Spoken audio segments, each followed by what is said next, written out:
Hey, it's Coffin is Alive. Thanks for watching the video. Today I'm going to be talking about WWE Wrestlepalooza in 3 words. The way this works is I'll go through each match and I'll pick 3 words to describe each match and kind of give you my thoughts about them, and we'll see if my predictions all turned out as well. Go check out my prediction video. So first match we had was Cena and Brock Lesnar. I actually thought this match was awesome. I've seen a lot of negative opinions on this match, people being pretty negative on it. I personally loved it. I thought it was exactly what it needed to be. The 3 words I would give this match would be made kids cry. Because at the end of this match, they made all the kids cry, which is exactly what pro wrestling is all about. I predicted that Cena would win this match, and it turns out that Brock Lesnar just made mincemeat out of Cena. It's pretty similar, very derivative of their SummerSlam 2014 match where Brock decimated Cena and won the undisputed title. This was not a title match, but it was a very similar match in structure and the way it was set up. It wasn't just a complete domination of Cena, though. I've seen that criticism going around about this match, but it really wasn't. It was pretty short. It could have gone longer, I will say that. It was only about 8 or 9 minutes. But like I said, it was exactly what it needed to be. Do you want to see Brock Lesnar selling for John Cena for 20 minutes? Or vice versa? It was a sprint. It was like the typical prototype Paul Heyman booked match, like the Goldberg-Brock Lesnar match, for instance, or the previous Cena-Brock match. So I did like that it was short and it was exactly what it needed to be. And all the kids around ringside cheering for John Cena, they were shown in tears at the end of the match. So I really liked everything about this. And I gotta wonder if it's setting up John Cena's last match. I did do a prediction video trying to predict who John Cena's final opponent would be. So go check that video out. And I did bring up Brock Lesnar. He was the very first person that I put on the list. And Cena losing this match could definitely set up a rematch where Cena has to come for revenge, get his retribution, get his comeuppance on Brock Lesnar, and doing it in Cena's final match could make for a good storyline. And I feel like Cena really doesn't have a storyline right now. So they've already set up a match between Cena and AJ Styles for next month at Crown Jewel.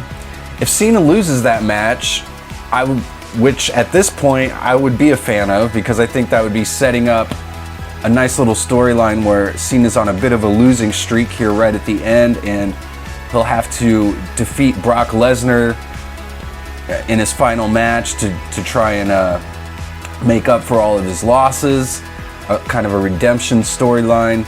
I think that would be a really good storyline for Cena here, right at the end of his career. So that's kind of my prediction to where all of this is going. But again, I don't really understand the criticism for this match. I really liked it. Again, probably could have been longer. If I had spent, $1,000 on seats to go to the show live, I might have been a little bit disappointed about how short the John Cena appearance was. And man, Brock Lesnar, every time he comes back, I kind of just roll my eyes and I'm like, oh no, Brock's back again. But every time he gets in the ring, it's a spectacle to watch. Can't take that away from Brock Lesnar. The guy's a total freak.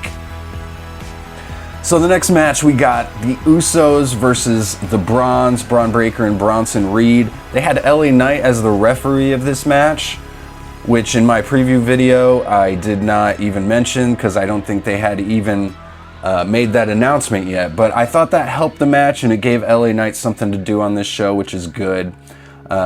On his ref shirt, I don't know if you noticed, he had a little LA Knight logo where the WWE ref logo usually is on the shirt. I liked that. I thought that him being the referee allowed a lot of leeway within the rules, so he let both of these teams use tables and chairs and break the rules all throughout the match, which I thought made the match better. This would have been a kind of a boring match, I feel like, if it had just been a straight up tag match. And so I thought the weapons and the special guest referee stipulation made this a better match than it would have been. I really feel like the Usos, they remind me a lot of, and old school wrestling fans will understand this comparison, but they remind me a lot of Public Enemy. Straight down to all the fans waving their hands in the air like they just don't care on the entrance. But then once they get in the ring, there's just not a whole lot there from the Usos.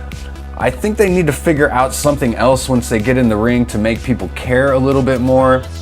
I compare Jey Uso a lot to the Sandman as well, who was he was just pretty much an entrance. And then once he got in the ring, he really didn't have much. But people cared about the Sandman. That was the thing. They wanted to see this guy, this drunk construction worker who a lot of the fans saw themselves in. They wanted to see him get in a fight and beat up the bad guys and win the title. And I think Jey Uso has a lot of that Sandman type of comparisons, if you'd ask me. Straight down to the fact that Jey Uso's kind of like an everyman. A lot of people see themselves in him, and when he succeeds, they live vicariously through that. And Jey Uso, just a big entrance, but like I said, once you get in the ring, there's just not a whole lot there. Maybe they could even lean in to his alcoholism a little bit more, like they did with the Sandman, and maybe that would get people into Jey Uso a little bit more. I don't know.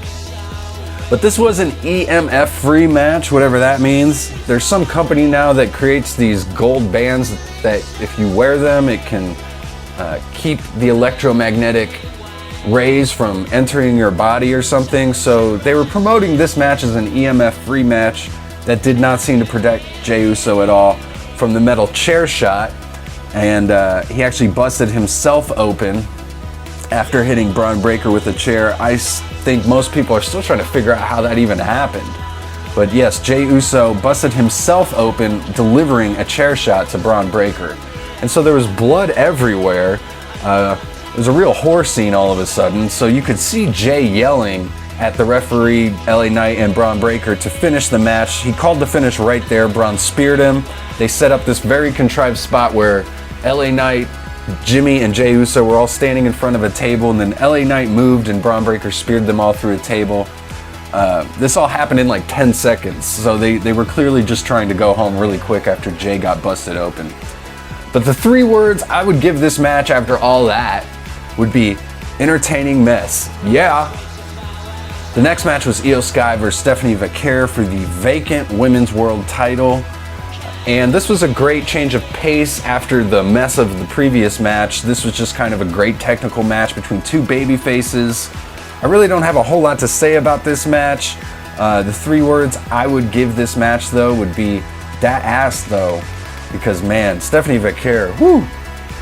Anyway, she hit an incredible, spiral tap splash off the top rope for the finish. Just an incredible looking finish. I don't think I've ever seen anyone hit that move quite like that before. And the right person won, and my prediction was true. Stephanie Vaquer won this match. Then we got CM Punk and AJ Lee making her return to WWE against Seth Rollins and Becky Lynch. So this is the husband and wife tag team match.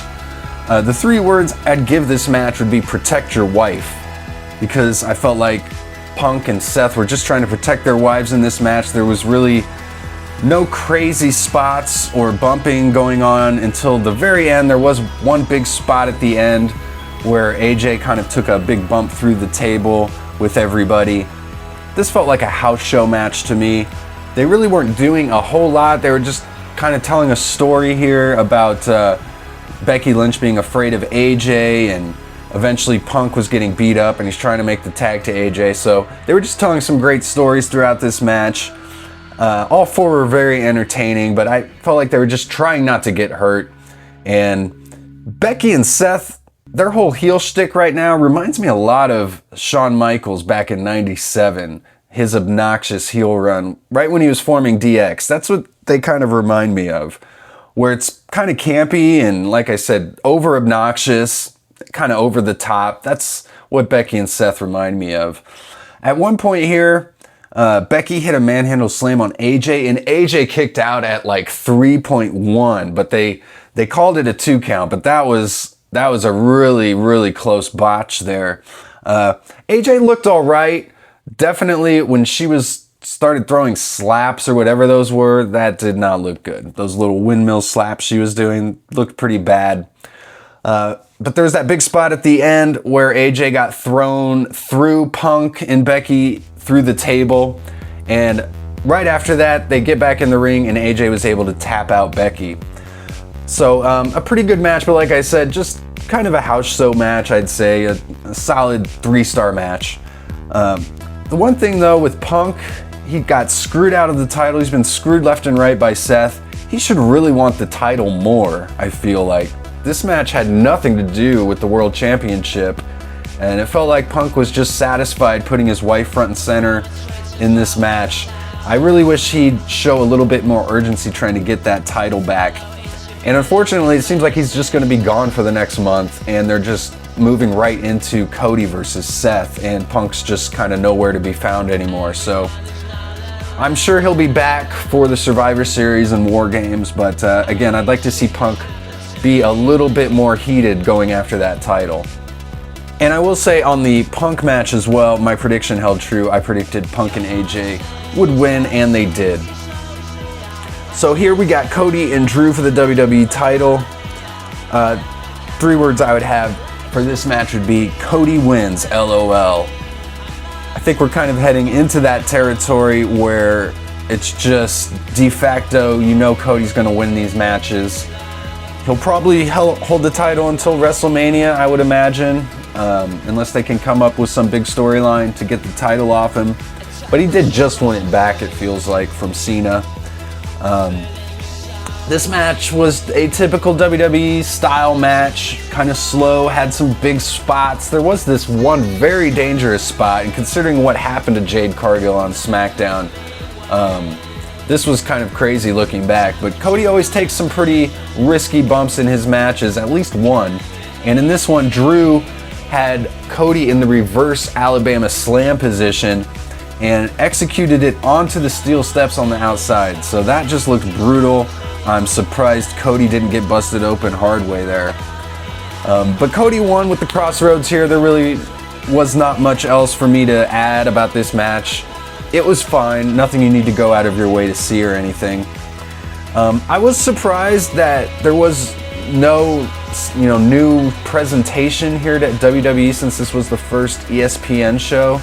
This was everything they've been doing recently, they did here in this show with the commercials, the long breaks in between matches. Each segment went like 20 or 30 minutes, so you can pretty much watch each match like it's just an episode of a TV show, because that's about the length of each segment. But I was surprised there wasn't more of a sports presentation to this. They did do the arrivals at the beginning, the Wingstop arrivals as they call it, at the beginning of the show, where they show all the wrestlers coming into the arena, which makes it feel like an NBA event or something. So that's a nice touch, and WWE's been doing that for a couple years, and they're continuing to do that, and I do like that aspect. They had, the video packages, the fireworks, all that typical WWE stuff, but I was just surprised that it was just a typical slow moving pace to this show that WWE does, which I am not a fan of. So, and I think the match order could have been different as well. I actually would have closed this show with Cena and Brock. The lasting image of all these kids crying at ringside would have been a great visual to end the show on, I feel like. And that was pretty much what everyone was talking about at the end of the show anyway, was Cena and Brock, which was the opening match. I felt like you could have opened with the Punk, AJ, Seth, Becky match. That would have been a great opener, because it was kind of a slower match, and it built for like a half an hour. It would have been a good opener, I feel like. Ending with the Drew Cody match was kind of a letdown, because it's kind of a cold feud, and while it was a good match, it wasn't a great match or anything memorable. So those are my thoughts on this show. Thanks again for watching. Please subscribe, and I'll see you guys on the next one. Go watch wrestling.